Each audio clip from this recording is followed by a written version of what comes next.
And welcome back, everybody. Hey, this is Dave Lehman. I got a special treat for you guys. We have been graced with the opportunity of a real life, genuine rock star. And I'm not saying that in the general sense. I mean, this guy is literally written music, performed in bands all around, performed with his band all around the world. And I'd like to introduce him right now. And going to go ahead and cut to Josh Burke. Oh, there you go. Hey, Josh, how you doing? Hey Dave, good morning. How are you? Good morning, sir. Should say good afternoon, but whatever Yeah, time yeah, zone people are watching the video, that's cool. that's Hey, right. just wanted to say thank you. Thanks for coming on the podcast, and you are officially our first guest. Sweet. Yeah, good to be here. Thank you for having me. No problem. Honest. Yeah. No Yeah. problem. So, just wanted to touch base with you. Man, you have really helped us out here and wrote a wonderful song for the show itself, and we'll be talking about and playing that here in just a little bit. But just want to really find out a little bit more about you and a little bit Mhm. more about what tell us about the Josh Burke experience. Okay. Um, this is always hard. But I would say I'm a pretty simple guy from a simple town.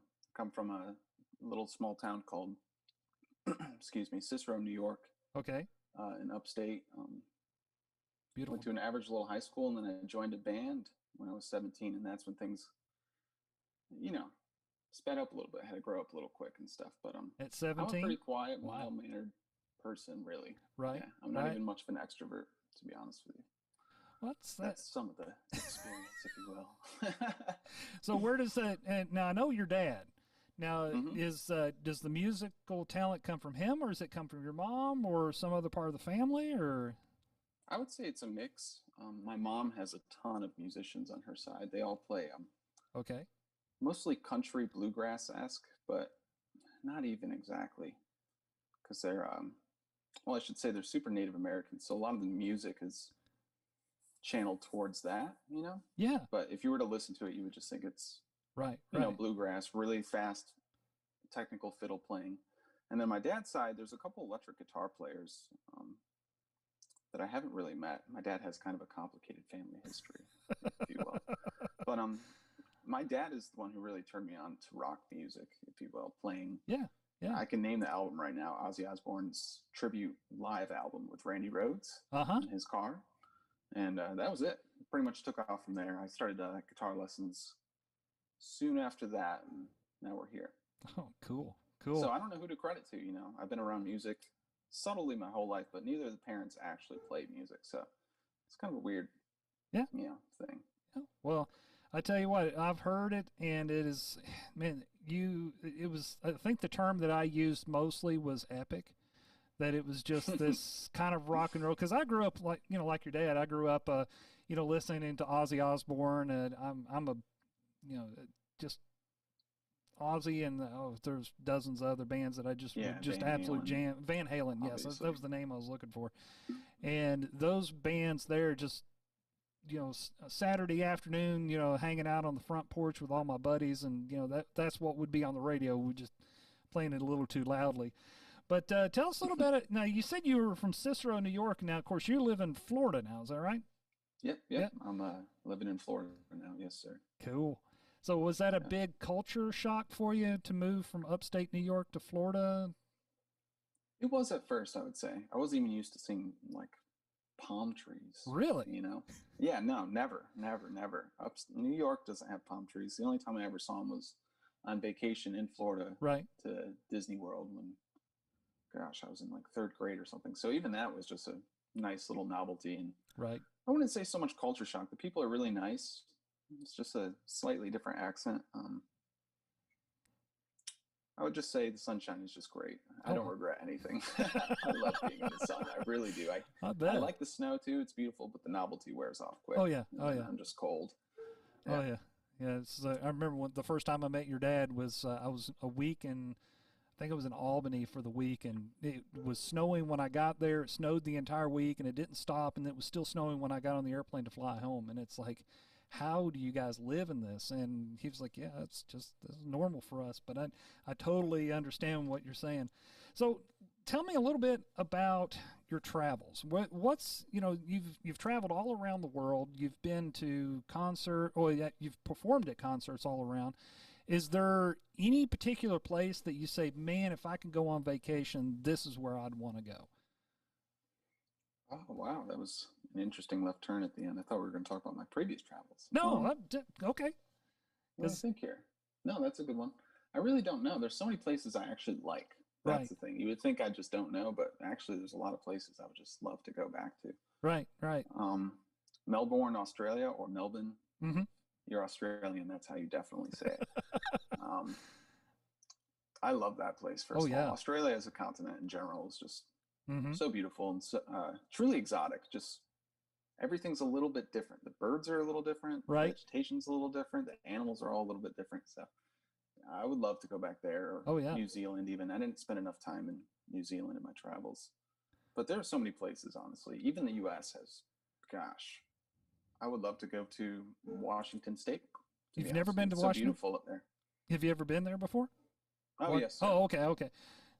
So, that's it's funny you say Australia. I had a chance to when I was in college. I went and visited Melbourne, Australia, so I know exactly what you're talking about. It's a beautiful country. The people are just absolutely amazing, and it's a land of contrast.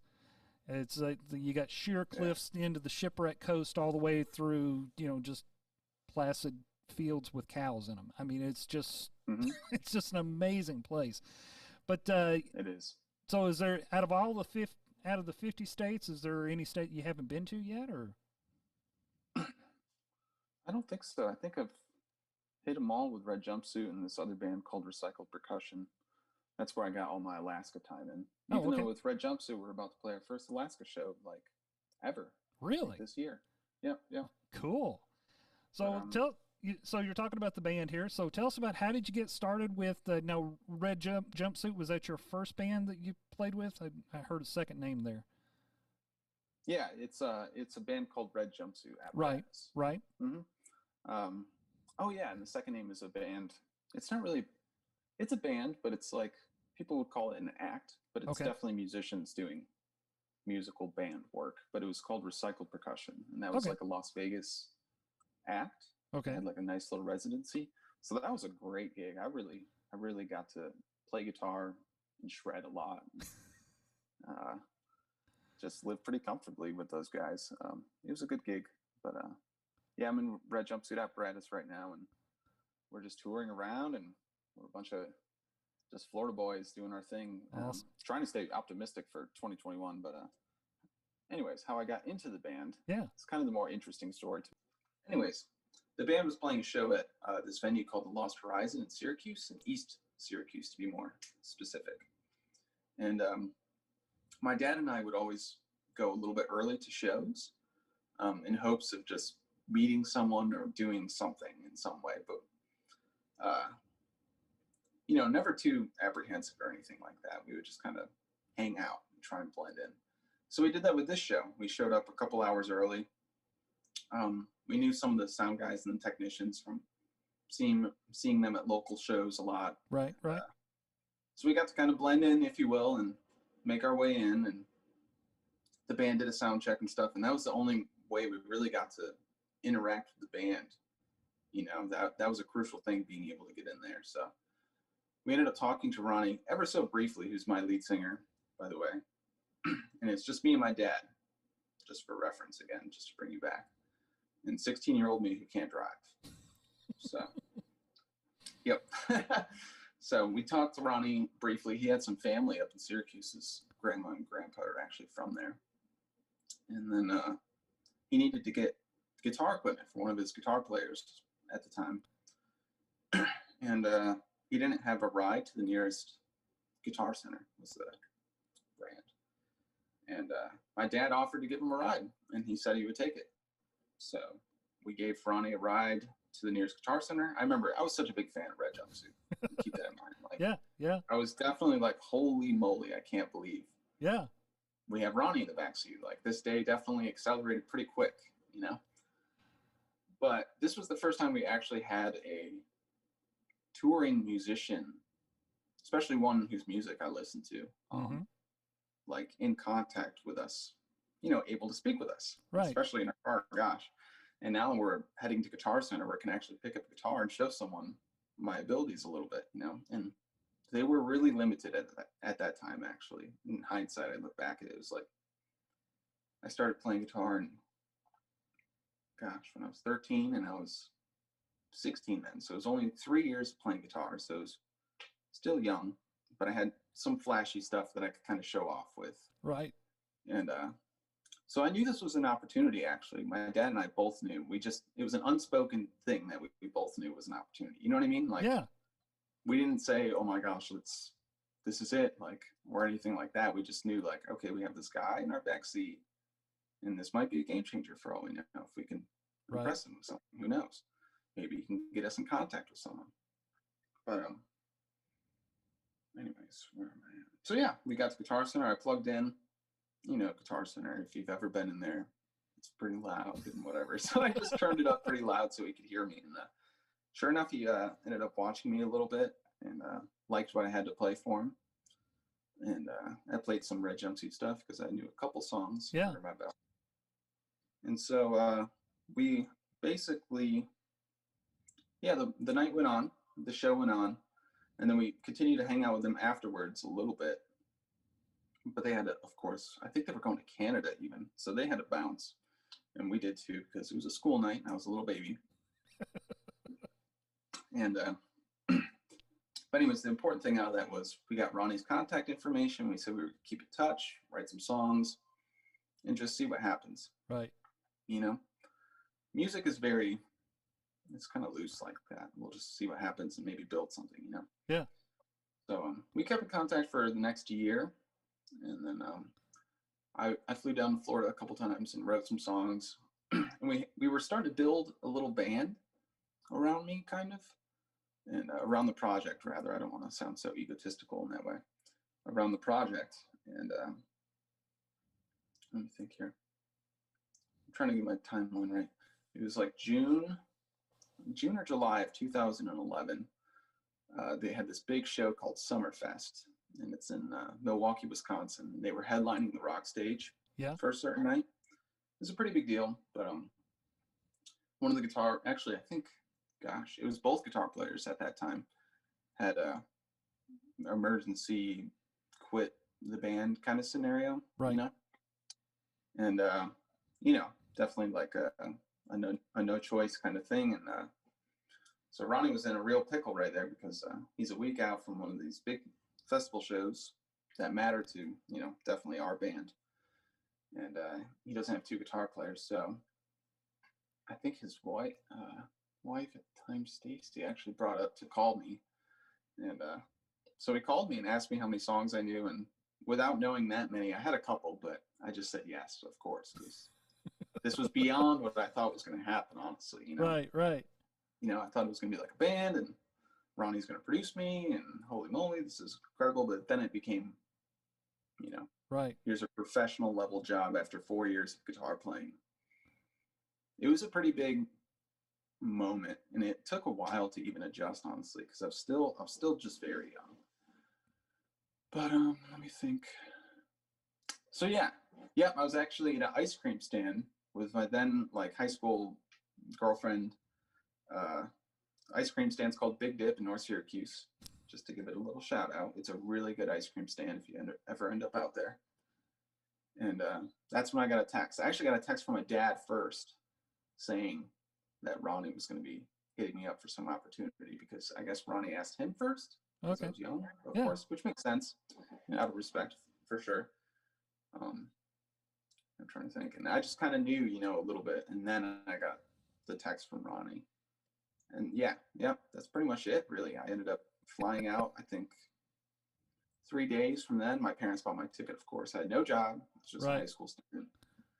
They bought all my gear, pretty much everything. And I flew down 3 days later with one of their other original guitar players who just wasn't in the band. Bands go through members a lot. It just is what it is. And we rehearsed for 2 or 3 days. And then we flew up to Wisconsin and did this show, and it was good. I'm sure I made a couple mistakes for my first show ever, but It was definitely, gosh, I'll never forget it. It was a pretty incredible night, and I think my dad talked Ronnie into me joining the band a bit. He was definitely nervous about me being so young, and rightfully so. You know, like 17. Oh, I yeah. look back at it, and it's like I'm 27 now. For anyone not knowing, which is everyone. So with 10 years, I look back at 17-year-olds. I see 17-year-olds outside, and Yeah. I can tell they're kids. It's just like, holy moly, I couldn't imagine like taking the risk. So I understand Ronnie's concern with that, but I've been in the band, involved with the guys ever since. That's fantastic. Fantastic. I know it's a long story, but no, it's a fan turned into a member story, so it's pretty unique, actually, in my opinion. Oh yeah. So anyway, we're going to go ahead and just go ahead and play the song here. And Josh, tell us a little bit. Was there any kind of inspiration that you got you? Yeah, absolutely. My dad actually came forward with this idea. He told me a podcast for Worth.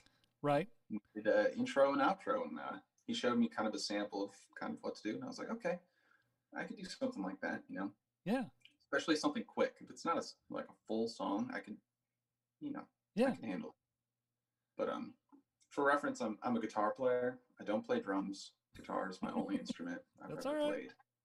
So so the instruments you're hearing on this, that was kind of a challenge for me. But my dad came forward with the whole thing, and I said yes. And it took about, I want to say like a week and a half of me just leisurely taking my time with it, not killing myself. And I found it to be a cool time to experiment and just unload some fun guitar leads into it that I don't normally do with my band as much. So, well, I tell you, I appreciate it.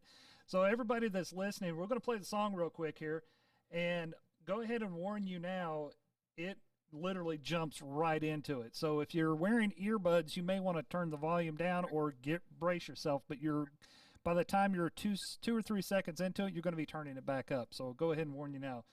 In 3, 2, 1, here we go.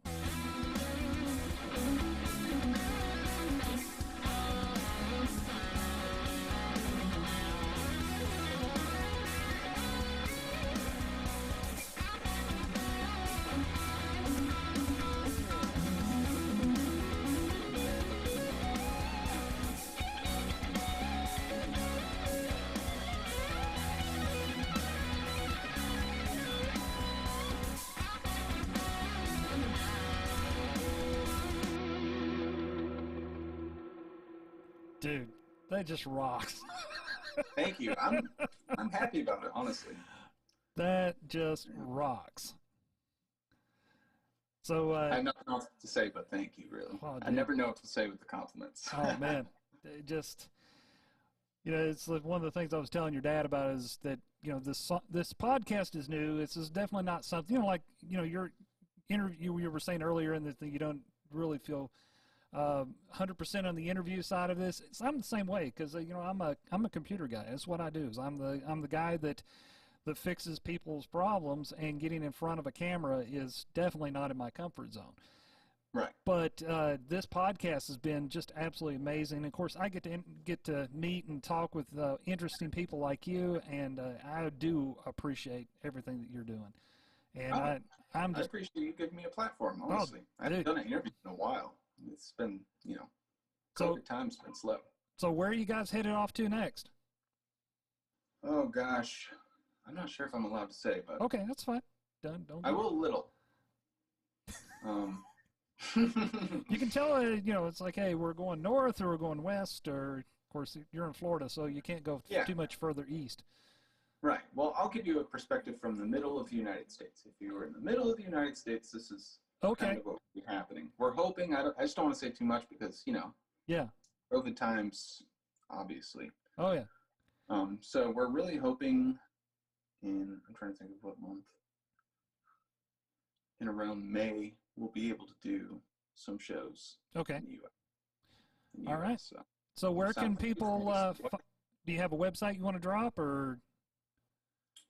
I'm pretty sure it's just Red Jumpsuit Apparatus.com. Okay. Go to our Facebook though. Just go to facebook.com/Red Jumpsuit. Okay. And yes. Good deal. Good deal. Well, again, Josh, thank you, buddy. I do appreciate you, and I appreciate your dad and your mom as well. Got to meet her earlier the last year. And tell you what, man, they just raised a fantastic kid, and you've turned out amazing. And I really look forward to watching your career take off, man. Hey, thank you very much. You know, I mean, I'm 27, and I still feel good in it, honestly. Dude, you're gonna be 77 and still rocking, man. I hope so. That is definitely the dream, to be playing guitar at 77 and just be making a living. I'm not even trying to get rich here. That's never the goal. I love this stuff so much. I really do. I'm obsessed with guitars. I'll look at them on my Instagram, just scroll, and it's just, there's nothing like it for me. That's awesome. All right. Appreciate you, Josh. And transition. Hey, all right, guys. Thank you again. Thank you for joining us for this special podcast. It's been a unique pleasure to meet this young man and really just enjoy the song. We're going to have it on the outro here. Enjoy it. We'll see y'all next week. Take care.